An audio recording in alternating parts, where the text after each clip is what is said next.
তো কেমন আছো সকলে? আজ আমরা আলোচনা করব ষষ্ঠ শ্রেণীর 3.3 অনুশীলনী নিয়ে। তো আমরা গণিতের গত ক্লাসে 3.2 শেষ করেছিলাম, আজ আমরা 3.3 শেষ করে দেব। তো চলো শুরু করা যাক। তো 1 নম্বরে থেকে আমাদের অঙ্কগুলো যে রয়েছে তা হলো টিক চিহ্ন। আমাদের টিক চিহ্নগুলো সমাধান করব। এখানে আছে -a এর যোগাত্মক বিপরীত রাশি কোনটি? এখানে -a রয়েছে, এর যোগাত্মক মানে কি যোগের বিপরীত রাশি, তাহলে যেহেতু -a রয়েছে এর বিপরীত রাশি হবে +a। তারপরে দেখো আছে 12 এর সাথে এর যোগাত্মক বিপরীত সংখ্যা যোগ করলে হয় কত? 12 আছে +12, এখানে যদি এর যোগাত্মক বিপরীত সংখ্যা যোগ করি তাহলে -12, তাহলে 12 থেকে -12 করলে হবে কি 0। 3 নম্বরে আছে শূন্যস্থান -15 = -10, তাহলে এই শূন্যস্থানে কোন সংখ্যাটি বসবে সেটা নির্ণয় করতে বলা হয়েছে। তাহলে আমরা এখানে যদি একটা +5 বসাই তাহলে দেখো +5 আর -15, তাহলে 15 থেকে 5 বাদ দিলে কত থাকে? 10, যেহেতু বড় সংখ্যা 15 এর আগে মাইনাস, তাই অ্যান্সারেও -10। তাহলে আমাদের কত বসাইলে হয়? আমাদের 5 বসাইলে হয়, +5। তারপর খেয়াল করো, তারপর 4 নম্বরে দেওয়া আছে যে প্রথম সংখ্যার সাথে দ্বিতীয় সংখ্যার যোগাত্মক বিপরীত সংখ্যা যোগ করলে হয় কত হয়? তাহলে প্রথম সংখ্যার সাথে দ্বিতীয় সংখ্যার যোগাত্মক বিপরীত সংখ্যা, তাহলে প্রথম সংখ্যা যদি হয়, এখানে আমাদের উদ্দীপকটাকে দেখতে হবে। উদ্দীপকে কি আছে দেখো, উদ্দীপকে আমার প্রথম সংখ্যা আছে -7, দ্বিতীয় সংখ্যার যোগাত্মক বিপরীত সংখ্যা, দ্বিতীয় সংখ্যা আছে -8, এর বিপরীত সংখ্যা হলো +8। তাহলে আমরা +8 থেকে যদি -7 বাদ দিই বা বিয়োগ করি, যেহেতু যোগের কথা বলছে, তাহলে কত থাকে? 1, +1। তারপর 5 নম্বর আছে প্রথম ও তৃতীয় সংখ্যার যোগাত্মক বিপরীত সংখ্যার। তাহলে প্রথম ও তৃতীয় সংখ্যার যোগাত্মক বিপরীত সংখ্যা, প্রথম সংখ্যা আছে কত? -7, এবং তৃতীয় সংখ্যা আছে কত? -9। দ্বিতীয় সংখ্যা যোগ করলে যোগফল হবে a। তাহলে দেখি এর মান 90 এর চেয়ে বড়। হ্যাঁ, এটা সঠিক। আবার বলছে এটা সঠিক। এখানে যে সংখ্যাটি বের হবে তা হবে -90 এর চেয়ে কি বড়।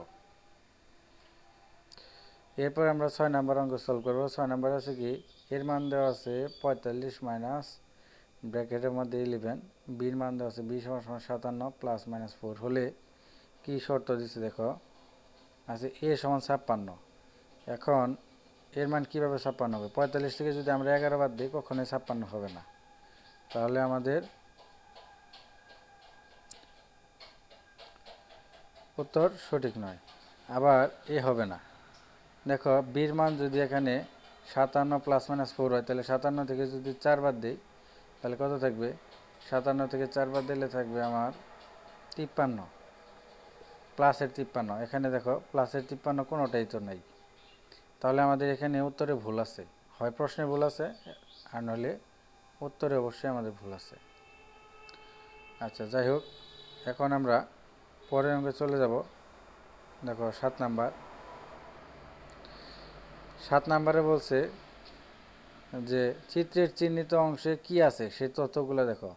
অঋণাত্মক পূর্ণ সংখ্যা, হ্যাঁ, এগুলো এখানে কোনোটাই ঋণাত্মক পূর্ণ সংখ্যা নেই, তাহলে 1 সঠিক। আবার বলছে সকল মৌলিক সংখ্যা 1 2 3 4 3 4, না, 4 একটা কি সংখ্যা? মৌলিক সংখ্যা নয়, তাহলে 2 হবে না। তারপর দেখো সকল জোড় সংখ্যা, না, এখানে প্রত্যেকটা সংখ্যা জোড় না, এখানে বিজোড় সংখ্যা রয়েছে, তাহলে এখানেও দেখো আমাদের উত্তরটি ভুল রয়েছে। কারণ এখানে দেখো আমাদের অঋণাত্মক পূর্ণ সংখ্যা সবটি, কিন্তু মৌলিক সংখ্যা আমাদের উত্তর শুধু 1 হবে। তারপর খেয়াল করো, এরপর আমরা 8 নম্বর অঙ্কে যাব। 8 নম্বরে বলছে যে সমতল মেজের অবস্থান সূচক কোন ধরনের? সমতল মেজের অবস্থান সূচক ধনাত্মক ধরনের। আর যেহেতু এখানে অঋণাত্মক, আর অঋণাত্মক মানে কি ধনাত্মক। 9 নম্বরে বলছে সমতল মেজে থেকে 3 ধাপ উপরে গিয়ে সেখানে 5 ধাপ নিচে গেলে কত হবে? উপরে যদি আমরা 3 ধাপ যাই তাহলে প্লাসের 3, আর যদি নিচে 5 ধাপ আসি তাহলে আমাদের -5, তাহলে 3 থেকে -5 গেলে 2, আর যেহেতু 5 মাইনাস তাহলে -2। এরপর করবো আমরা 10 নাম্বার। 10 নাম্বারে কি বলছে যে বিয়োগফল নির্ণয় করো। তো এখন আমাদের টিকছে না, এখন আমাদের সরাসরি অঙ্ক করতে বলা হয়েছে। আমরা বিয়োগফল নির্ণয় করব। এখানে 35 মাইনাস 20, 35 আছে যোগের, 20 আছে বিয়োগের। আমরা জানি প্লাসে মাইনাসে মাইনাস, তাহলে যেহেতু আমাদের দুই রকম চিহ্ন দুইটা, তাহলে বিয়োগ করতে হবে। 35 থেকে 20 বাদ দিলে তাকে হলো 15 অ্যান্সার। এখানে তোমাদের বেশি মানে বাড়াই দেওয়া আছে, আমরা বাড়াই আর করবো না, আমরা সরাসরি করব। তারপরে দেখো খ নাম্বারে দেওয়া আছে 72 মাইনাস 90, মাইনাসের 90 আর প্লাসের 72। আমরা জানি দুইটা দুই রকম চিহ্ন থাকলে বিয়োগ হয়, তাহলে 90 থেকে 72 বাদ দিলে কত থাকে? 90 থেকে 72 বাদ দিলে থাকে 18। যেহেতু বড় সংখ্যা 90, তাই এটাকে মাইনাস আছে, আমরা 18 আগে মাইনাস দেবো অ্যান্সার। আমাদের এই দুইটা লাইন করার দরকার নাই, আমরা সরাসরি অঙ্কগুলো সলভ করে দেবো। তারপর গ নাম্বার আছে, দেখো ব্র্যাকেট আকার আছে, ব্র্যাকেটের আগে অবশ্যই একটা চিহ্ন আছে, অবশ্যই, যেহেতু কিছুই নেই তার মানে প্লাস মাইনাস 15 আবার মাইনাস মাইনাস 18। যেহেতু দুইটা করে সংখ্যা আছে, আমরা এদেরকে একটা করে সংখ্যা বানিয়ে নেব। তাহলে যেহেতু মাইনাসে প্লাসে মাইনাস, তাহলে এখানে -15, আবার প্লাসে মাইনাসে প্লাস, তাহলে প্লাসের 18। তাহলে 18 থেকে 15 বাদ দিলে থাকে 3, যেহেতু 18 বড় সংখ্যা, এর আগে প্লাস আছে, তাহলে 3-এর আগে প্লাস।